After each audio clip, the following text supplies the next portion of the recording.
नमस्कार, मैं अमृता सिन्हा और आप देख रहे हैं द एस्ट की एक खास पेशकश। आज हमारे साथ इस परिचर्चा में मौजूद हैं अमित विक्रम सर, राहुल झा सर और मुन्नी शुक्ला मैम, जो कि सभी शिक्षा अभ्यर्थी हैं। आज के हमारे इस परिचर्चा का विषय है टीईटी एवं सीटीईटी पास शिक्षक अभ्यर्थियों की बहाली में क्यों देरी हो रही है। इस विषय पे मैं सर और मैम आप सभी का राय जानना चाहूंगी। इससे पहले मैं आप सभी का स्वागत करती हूँ हमारे इस कार्यक्रम में। धन्यवाद। तो सर आपसे शुरू करते हैं अमित सर कि आपकी क्या राय है इस बारे में कि आखिर क्यों अभी भी देरी हो रही है बहाली में। जी जी, अभी ऐसा है कि जो देरी हो रही है उसके पीछे कई कारण रहे हैं। सबसे पहला कारण तो ये रहा है, जो सबसे प्रमुख कारण भी मैं मानता हूँ, वो है बिहार में हजारों हजार की संख्या में नियोजन इकाइयों का होना। एक एक जिले में लगभग 150, 200, कहीं कहीं 300, 350 नियोजन इकाई। तो क्या होता है कि अभ्यर्थियों को, हमारे जो भी अभ्यर्थी भाई बहन हैं, उनको सब जिलों में अलग अलग जाकर के अलग अलग नियोजन इकाइयों में, सभी पंचायतों में, प्रखंडों में, नगर निगम, नगर पंचायतों जाके अप्लाई करना पड़ा। हमने ये बात अपने आंदोलन के दौरान हमेशा सरकार से कही है, अपनी बात को रखा है कि ये जो इतने सारे नियोजन इकाई हैं उनको समाप्त करके जिला स्तरीय नियोजन इकाई बने, जिला कैडर बने शिक्षकों का, और उसी के तहत बहाली की प्रक्रिया भी हो। अगर जिला स्तरीय बहाली प्रक्रिया होती तो जितने भी हमारे अभ्यर्थी भाई बहन हैं उनको एक ही जगह पर अप्लाई करना पड़ता। एक जिले में एक जगह अप्लाई कर दिया, सबकी एक कंबाइंड मेरिट लिस्ट बनती, उसी हिसाब से सबको अलग अलग स्कूल अलॉट हो जाते थे। तो मेरे नजर में तो सबसे पहला कारण यही है कि इतने सारे जो नियोजन इकाई हैं इस वजह से देरी हो रही है। दूसरा कारण यह है कि कई सारे मामलों को लेकर के भी शिक्षा विभाग के द्वारा स्पष्ट दिशा निर्देश नहीं दिया गया था। जैसे कि एक था एनआईओएस को शामिल करने को लेकर, दूसरा था डीएलएड की प्राथमिकता को लेकर के, और विज्ञप्ति जारी होने के बाद इसमें बदलाव किए गए, चेंजेस किए गए, जिस वजह से मामला कोर्ट कचहरी पहुंचा और वहां कोर्ट में मामला लंबित होने के कारण भी इसमें देरी हुई। लेकिन कोर्ट से मामला सुलझने के बाद भी देरी हो रही है, इसका सबसे बड़ा कारण यह है नियोजन इकाइयों द्वारा जो लापरवाही बरती जा रही है। नियोजन इकाई रिकॉर्ड्स अपडेट करा के विभाग को उपलब्ध नहीं करवा पा रहे हैं, उपलब्ध करा रहे हैं तो जो जिला स्तरीय पदाधिकारी हैं वो रिकॉर्ड का संधारण नहीं कर रहे हैं, सर्टिफिकेट की जांच के नाम पर देरी हो रही है। तो मूलतः आप देखेंगे तो ये आपको पता चलेगा कि विभागीय लापरवाही ही देरी का प्रमुख कारण है। बाकी विशेष हमारे जो अभ्यर्थीगण हैं, हम तो पहले से ही 6 साल से 7 साल से शिक्षक सेवा में हैं, जो हमारे अभ्यर्थीगण हैं वो बता पाएंगे विस्तार से कि उनको क्या क्या समस्याएं आ रही हैं। जी शुक्रिया सर। राहुल सर आपकी क्या राय है इस बारे में। मैडम, सबसे बड़ी बात क्या है कि सर, जैसे सर से अभी हम बोले हैं तो उनका बात मतलब सही है कि नियोजन इकाई में जो बटा हुआ है ये बहाली प्रक्रिया, वो सबसे बड़ी बाधा है। लेकिन जहां तक मैं अभी तक गेन किया हूं, मैं 2017 से बिहार टीईटी पास हूं और 2019 में मैम हम जो है सो मतलब ये सेंट्रल टीईटी पास किए। तो पास करने के बाद मेरा भी 4 साल का अनुभव लगभग में हो चुका है। तो मैं जो अनुभव गेन किया हूं उसके हिसाब से मैं आपको जानकारी देना चाहता हूं कि नियोजन इकाई तो है ही लापरवाह, लेकिन सरकार कहीं ना कहीं बहुत बड़ा लापरवाही बरत रही है। सरकार का मंशा सकारात्मकता की ओर है ही नहीं कहीं से भी, क्योंकि मैं शुरुआत से ही देख रहा हूं बार बार अगर एक बार विभाग के तरफ से अगर कड़ा संदेश आ जाएगा तो बड़ा से बड़ा काम तुरंत में हो जाता है। एक बार सरकार का कड़ा संदेश आता है कि इलेक्शन करवाना है तो वो तो समझिए कि 1 महीना में सारा तैयारी पूरी हो जाती है, चाहे वो एक एक बूथ स्तर पे तैयारी पूरी हो जाती है। और ये तो नियोजन इकाई है, चलिए एक पंचायत में एक नियोजन इकाई है, तो विभाग का मंशा कहीं से स्पष्ट नहीं है। केस तो हुआ, लेकिन केस में भी सरकार कहीं ना कहीं इतना बड़ा ढिलाई किया है। एक बार भी सरकार अपना मजबूत वकील नहीं, जिस हम लोगों का डेट पड़ता था, एक दिन भी मजबूत वकील नहीं देती थी सरकार, जिसके कारण सर एक्सटेंशन करके सर जज जो है सो डेट बढ़ा देते हैं। एक तो हम अपने न्यायपालिका पर भी हमको कभी कभी बड़ा विचित्र एहसास होता है कि कैसे हमारे न्यायपालिका है, जिनको ये समझना चाहिए कि लाखों अभ्यर्थियों का जनहित का मुद्दा है, उसको तुरंत हम शट आउट 15 दिन के अंदर में करवा दें, तो 2 महीना 4 महीना डेट दे देते हैं। फिर भी हम लोग अपना चलिए किसी भी तरह से सभी अभ्यर्थी उसमें इंटरवेन करते हैं, अपना अपना पैसा खर्च करते हैं, बहुत तरह की समस्याएं आती हैं, फिर भी लोग ये चाहते हैं कि किसी भी तरह से समस्या का समाधान होकर हम लोगों का बहाली। अब मैडम जितना भी केस था वो लगभग में अभी शट आउट हो चुका है। शट आउट होने के बाद जो है सो एक हम लोगों का बहुत बड़ा आया कि हम लोग को रंजीत सर जो है प्राथमिक शिक्षक के डायरेक्टर, वो हम लोगों को बार बार अपना चुनाव से पहले भी और चुनाव के बाद तक, आप तो घबराइए नहीं, सकारात्मक में रहिए, सकारात्मक में रहिए, आप लोगों का जो है सो बहाली एकदम निश्चित हो कि हम एकदम जैसे ही दिसंबर का जो है कोर्ट में फैसला है वो जैसे ही आएगा वैसे ही हम आपका बहाली तुरंत संपूर्ण कर देंगे। हम लोग आश्वस्त थे मैडम कि चलिए अब तो कोई बात नहीं है, बहुत सुंदर प्रतिक्रिया रंजीत सर से मिल रहा है, एक आईएएस आकर हम लोगों को ओपनली कर रहे, अब हम लोग को क्या दिक्कत है। लेकिन जब मैडम इस तरह का प्रक्रिया से हम लोग निश्चिंत हो गए कि अब चलो दिसंबर का फैसला आ गया, डेट आएगा, तो तुरंत एक छोटा शेड्यूल निकाल देते हैं कि 10 तारीख तक जो है सो सारा मेधा नियोजन निकाय फाइनल मेधा सूची जारी करे, उसके बाद जस्ट हम लोग काउंसलिंग का तिथि जारी करेंगे। लेकिन रंजीत सर जब 10 तारीख का डेट बीत गया तो रंजीत सर के पास हमारे अभी क्रांतिकारी महिला मुन्नी शुक्ला मैम, मीडिता मैम, ये लोग जब गई और हम भी गए तो हम लोगों को यही पता चला कि हम लोग अब कुछ नहीं कर सकते हैं, सरकार हम लोगों पर बहुत दबाव डाल रही है, आप लोग जाइए आंदोलन कीजिए, बेहतर प्रतिक्रिया मिलेगी। तो हम लोग इसको लेकर बहुत मानसिक तनाव झेल चुके हैं, 2 साल से हम लोग तड़प रहे हैं, परिस्थिति बहुत गंदगी दयनीय हम लोगों का होती जा रही है, आर्थिक मानसिक सब कुछ शारीरिक शोषण हो चुका है, अब हम लोग समाज में मुंह दिखाने लायक तक नहीं बचे हैं, इस परिस्थिति हो गया हम लोग। कभी कभी तो होता है कि जिंदा रहने से अच्छा आत्महत्या कर लेंगे, लेकिन फिर अपने आप को माँ बाप का चेहरा देखते हैं तो अपने आप में मजबूत अपने आप को करते हैं कि नहीं चलो माँ बाप है। तो परिस्थिति यही है, इसलिए हम लोग एक बहुत बड़ा आंदोलन करने जा रहे हैं मैडम। 18 तारीख को गर्दनी बाग हम लोगों से गरजेगी और पूरा बिहार नहीं पूरा भारत देखेगी कि हम अभ्यर्थियों की एकता और हम लोगों की मजबूती क्या है, और हम उस पूरे बिहार में इस चीज को हम लोग दिखाएंगे कि हम लोग में कुछ ताकत है। और इस सरकार को हम नीतीश जी का बहुत सम्मान करते हैं, वो हमारे मुखिया हैं, लेकिन मुखिया अगर अपने बच्चों से लड़ाई लड़ने लगे तो हम लोग कहाँ ठहरेंगे। तो इसलिए हम लोग एक जनसंकल्प लिए हैं कि हम लोग बहुत बड़ा आंदोलन करने जा रहे हैं गर्दनी बाग में, जिसमें आप लोगों का सहयोग बहुत बड़ा अपेक्षित है और आप लोग तो हमेशा करते चाहिए। और हम लोग को विश्वास है कि हम लोग इस बार नियुक्ति पत्र नियोजन पत्र हम लोग वहां से लाएंगे, काउंसलिंग का शेड्यूल हम लोग लाकर आप लोगों के मतलब हम लोग अपने स्कूल में जाके एक नया शिक्षा देंगे, नया बिहार की रचना करेंगे। बस यही हमारा कहना है मैडम। जी सर, शुक्रिया। मैम आप म्यूट है मैम।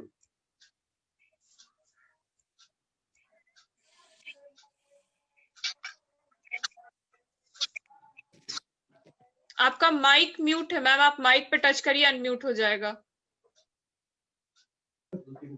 हेलो, हाँ जी, तो मैम इस बारे में आप क्या कहना चाहती हैं कि आखिर क्या कारण है आपके मुताबिक जिस वजह से देरी हो रही है बहाली में एग्जाम पास करने के बाद भी? मैम अभी तक तो जितने मेरे साथी राहुल जी और एक और टीचर थे जो बताए आपको, इन लोगों की बातों में कहीं ना कहीं ये चीज झलक रहा है कि जो भी इन लोगों ने बताया ये चीज सही बताया।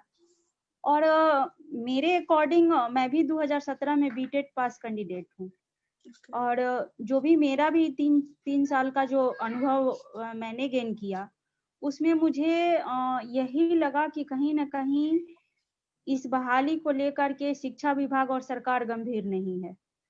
क्योंकि अगर शिक्षा विभाग और सरकार गंभीर रहती तो कोई ऐसा मैटर होता तो उसको सरकार की जिम्मेदारी थी, शिक्षा विभाग की जिम्मेदारी थी सॉर्ट आउट करना, लेकिन इस जिम्मेदारी से सरकार भी भाग रही है और शिक्षा विभाग भी भाग रही थी। क्योंकि जब NIOS DLED का मैटर आया तो उसमें भी सरकार NCT से जवाब लेने और देने में शिक्षा विभाग और सरकार 6 महीने का टाइम लगा दी। उसके बाद ये मैटर जो था वो कोर्ट में गया, तो कोर्ट से बहाली पे स्टे लग गई। फिर जब इस मैटर को सुलझाया गया तब तक सीटेट दिसंबर वाले केस कर दिए, उस मैटर पे भी बहाली पे स्टे लग गई।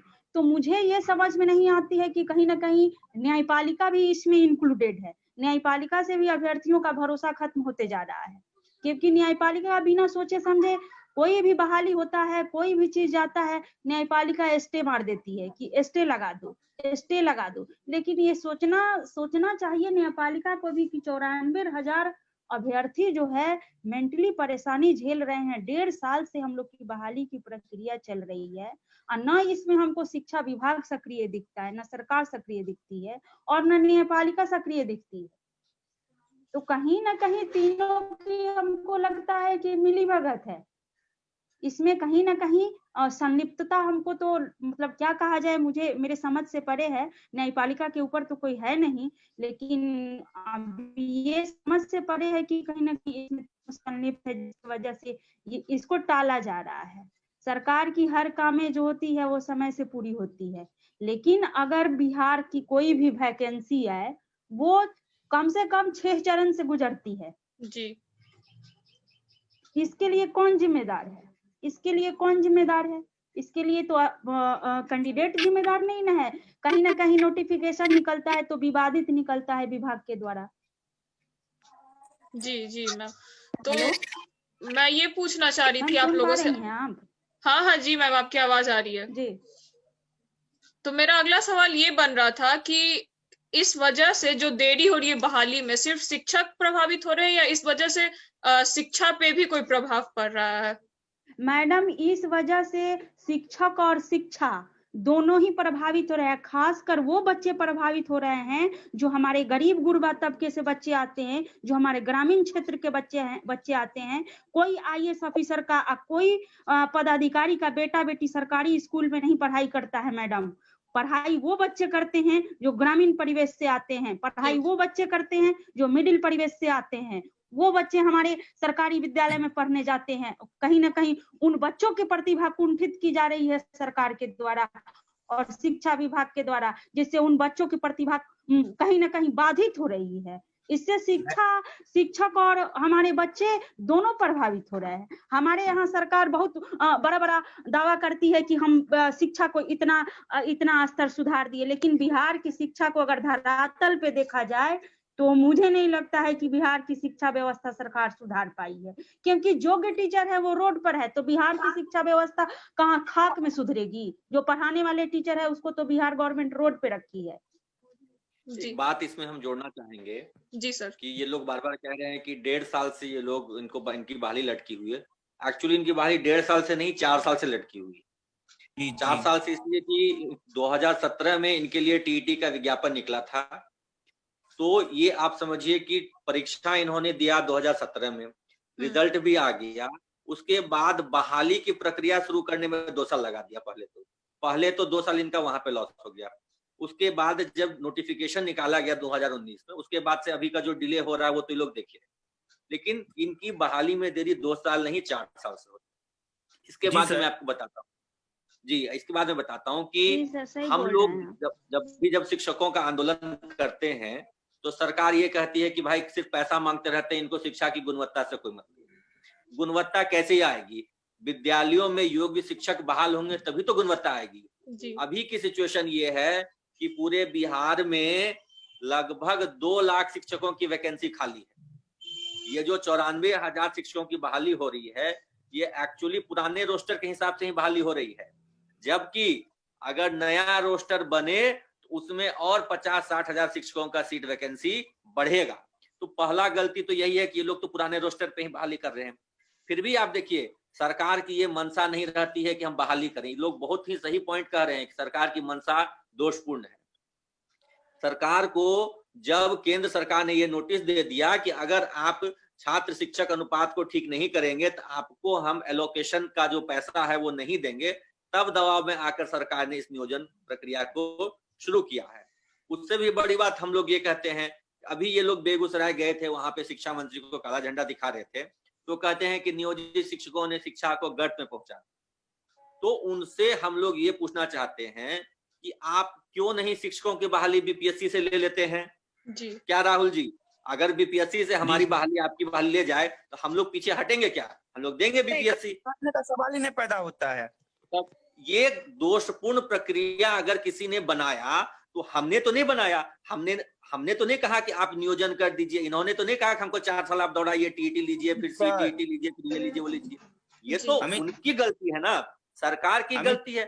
जी हम रोकना चाहेंगे आपको।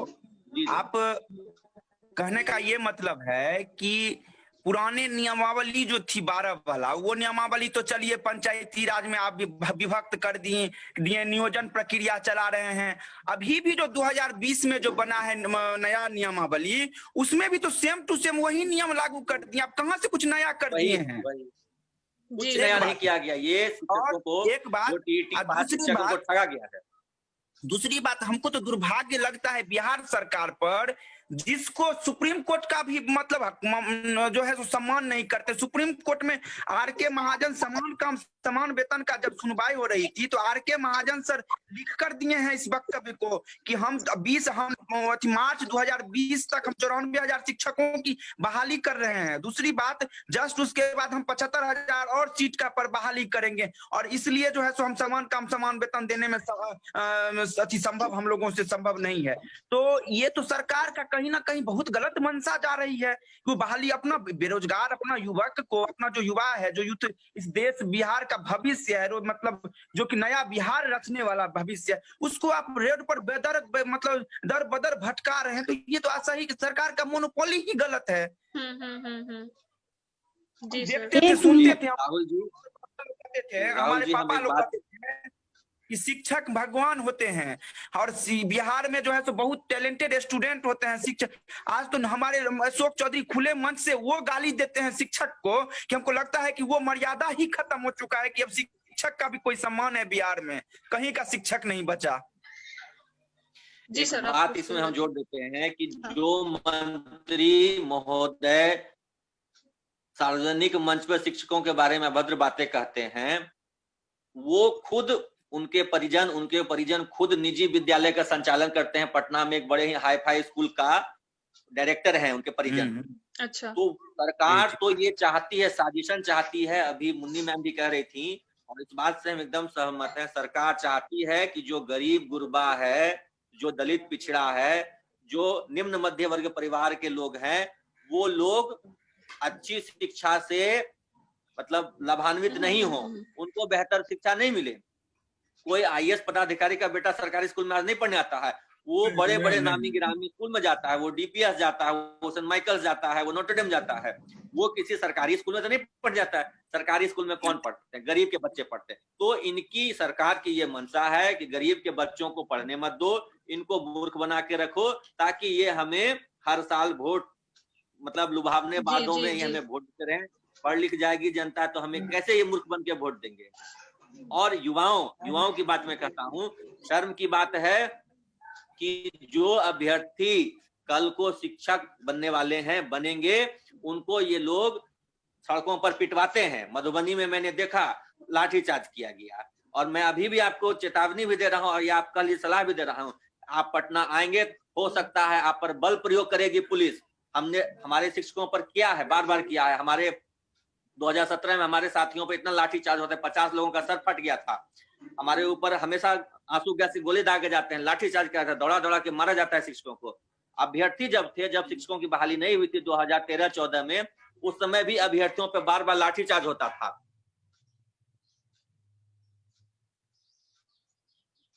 दौड़ा दौड़ा करके था। हम लोगों ने भी वो सब दंश झेला है, वो कष्ट झेला है, और मुझे बहुत अफसोस है वो कष्ट हमारे नए साथियों को जो हमारे विभाग में आने वाले हैं उनको भी झेलना पड़ रहा है। ये बहुत हद तक संभव है कि 18 तारीख को सरकार इस आंदोलन को कुचलने का प्रयास करेगी। सरकार तरह तरह से आपके आंदोलन को बदनाम करने का प्रयास करेगी। लेकिन मेरे साथियों, आप लोगों से अपील भी है कि शांतिपूर्ण प्रदर्शन करें, जोरदार प्रदर्शन करें। बिहार के जितने भी शिक्षक हैं, सबकी भावना आपके साथ है, हम सब आपके समर्थन में हैं, और जरूरत पड़ी तो हम लोग भी पटना आएंगे आपके समर्थन में। आप लोग अपने अधिकार की लड़ाई लड़ रहे हैं, आप लोग कोई गैर वाजिब बात नहीं कर रहे हैं। जी, जी। आप लोग तो सरकार से अपना अधिकार मांग रहे हैं। आपने परीक्षा पास की है, आपके पास नियोजन का पत्र अब तक 1 साल पहले मिल जाना चाहिए था, लेकिन आपके साथ नाइंसाफी हो रही है और इसके लिए संघर्ष करने का आपको पूरा अधिकार है। इस सरकार को आपको बताना होगा कि ये हवाई वादे करके, ये हवाई किले सपने दिखा करके ये सरकार को हम लोग नहीं चलने देंगे। युवाओं को रोजगार नहीं मिलेगा, शिक्षकों को सम्मान नहीं मिलेगा, तो शिक्षा में सुधार कैसे होगा? जी, और जब शिक्षा में सुधार नहीं होगा तो बिहार का विकास कैसे होगा? एक जी, मिनट मेरा सर, यही तर्क था। जी एक मैम। मिनट, मैं ये कहना चाहती हूँ, शिक्षा विभाग से एक मेरा सवाल है कि जब आपने नोटिफिकेशन निकाला और आपके नोटिफिकेशन को, आपके परीक्षा को जब मैंने पास किया, तभी ना मैंने एक टीचर बनने के योग्य कहलाया।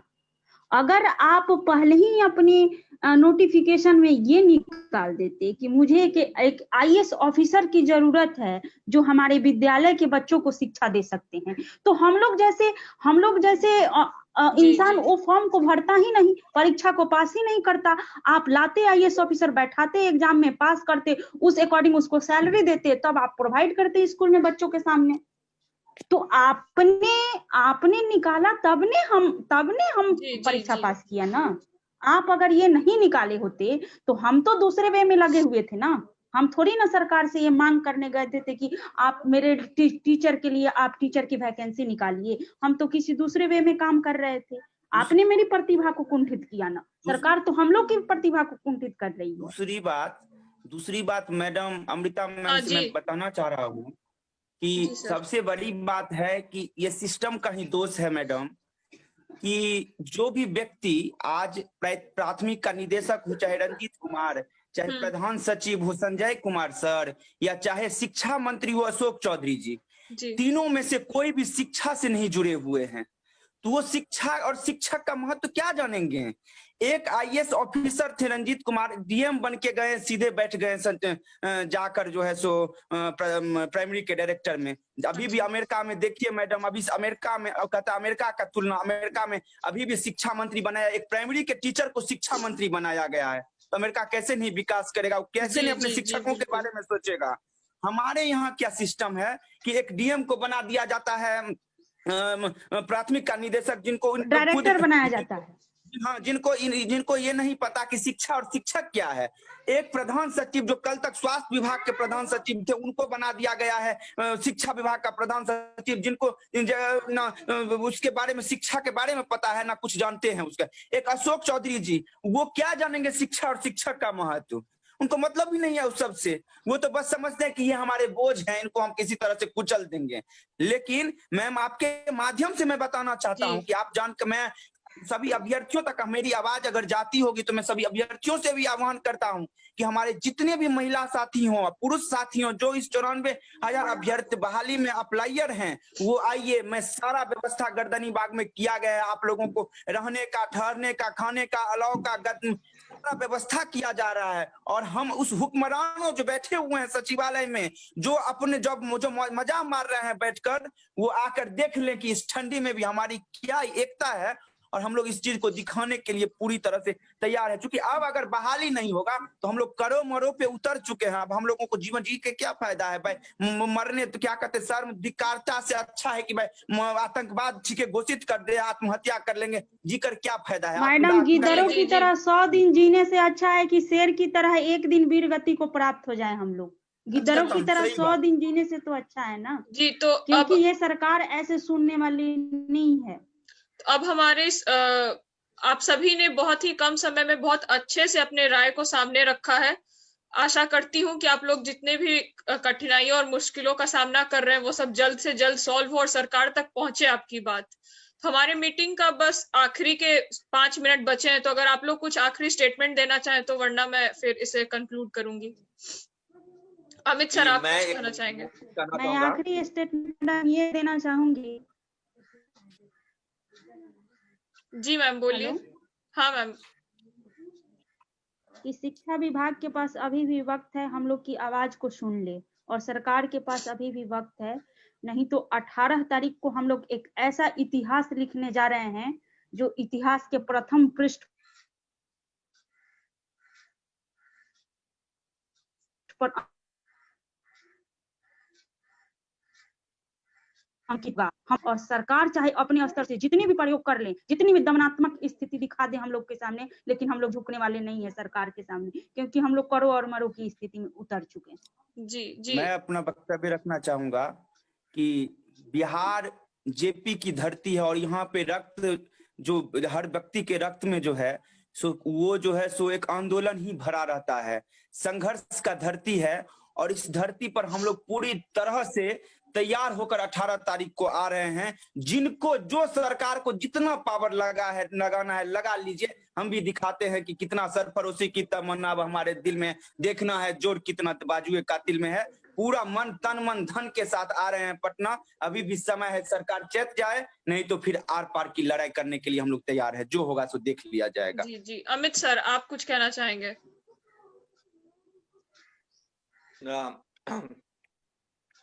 मेरा यही कहना अपने साथियों से कि हम लोग जो ये लड़ाई लड़ रहे हैं, ये वस्तुतः कोई स्वार्थ की लड़ाई नहीं है, इस बात को सब लोग समझें। और ये समाज में भी ये संदेश जाना चाहिए। लोग ये सोचते हैं कि शिक्षक अपने वेतन के लिए लड़ रहा है, अभ्यर्थी लोग अपने नौकरी के लिए लड़ रहा है। वस्तुतः हमारी लड़ाई एक बड़ी लड़ाई है, वो है कि शिक्षा व्यवस्था में सुधार। शिक्षकों की जब तक कमी रहेगी तो स्कूलों में बेहतर शिक्षा कैसे मिलेगी? और जब शिक्षक जो योग्य अभ्यर्थी हैं शिक्षकों के, वो रोड पर आंदोलन करते रहेंगे, उनको नियोजन नहीं मिलेगा, उनको तरह तरह की प्रताड़नाएं सरकार द्वारा दी जाएंगी, तब कल को जब वो विद्यालय में आएंगे तो उनके मन में भी तो सरकार के प्रति उसी तरह का दुराभाव होगा। जी जी तो इसलिए सरकार को भी ये समझना चाहिए। हम लोग भी अपने माध्यम सरकार तक ये बात को पहुंचा रहे हैं और आप लोगों के आंदोलन के माध्यम से और प्रभावशाली तरीके से बात पहुंचेगी कि सरकार अविलंब नियोजन प्रक्रिया को पूरा करे और इन्हें एक कैंप लगा करके, जो इनकी मांग है बार बार कि कैंप लगा करके सबको नियोजन पत्र दिया जाए और विद्यालयों में योगदान कराया जाए, वो जल्द से जल्द करवा दिया जाए। जी जी ये जब आपको नौकरी देनी ही देनी है, जैसे कि मंत्री जी ने कहा कि हम सर्टिफिकेट जांच कराएंगे। अरे आप ज्वाइन करा लीजिए, उसके बाद 1 महीना 2 महीना 3 महीना आप सर्टिफिकेट जांच कराइएगा, तब आप वेतन दीजिएगा। ऐसे भी तो ज्वाइनिंग के बाद वेतन मिलने में 2-3 महीना का समय लगता है। उस बीच में आप सर्टिफिकेट जांच कराइए जहां तो आप जांच कराना है। लेकिन अब उसका बहाना लगा करके आप 6 महीने साल भर फिर बहाली को अटका देंगे, तो इसका मतलब है कि आप चाहते हैं कि बिहार के युवा को रोजगार नहीं मिले, बिहार का युवा सड़कों पर भटके, बिहार का युवा इसी तरीके से विभिन्न प्रताड़नाओं से प्रताड़ित होकर के जिस तरह के नकारात्मक बातें बोल रहे हैं राहुल जी, मैं तो कहूंगा कि इस तरह की बात मत सोचिए, हिम्मत रखिए, संघर्ष कीजिए, जीत होगी। थोड़ा सा कठिन दौर है ये। और जो भी इनके अभ्यर्थी साथी हैं उन सबसे अनुरोध है कि ऐसा नहीं सोचना है कि 10 लोग जा रहा है तो हम क्यों जाए, वो जा ही रहा है तो हम क्यों जाए। सबको जाना है, सब कोई इस अभियान में शामिल हो, इस आंदोलन में शामिल हो, एक भी अभ्यर्थी नहीं छूटना चाहिए। जी जी ये नहीं हो कि वो जा रहा है तो हम क्यों जाए, नहीं जाएंगे तब भी मेरा तो हो ही जाएगा, मेरा नंबर ज्यादा है, हमको जानने की क्या जरूरत है, मेरा नंबर कम है, मेरा तो होगा ही नहीं, हम ये सब नहीं सोचना है। सबको एकजुट होकर आंदोलन करना है और शांतिपूर्ण आंदोलन कीजिए। जरूरत पड़े तो वहां पे, जैसे आप देख रहे हैं कि दिल्ली में किसान आंदोलन में लोग डेरा जमा करके खूंटा गाड़ के बैठे हुए हैं, आप लोगों को भी जरूरत पड़े तो खूंटा गाड़ करके पटना में बैठे रहिए जब तक कि आपका काउंसलिंग का शेड्यूल जारी नहीं हो जाए। धन्यवाद। जी सर, धन्यवाद सर। मैं आप सभी लोग का शुक्रिया करना चाहूंगी हमारे साथ जुड़ने के लिए। धन्यवाद सर, धन्यवाद मैम। धन्यवाद, धन्यवाद मैडम। धन्यवाद मैम। ये थी हमारी आज की खास पेशकश। जुड़े रहें द एज्ड के साथ, तब तक के लिए धन्यवाद।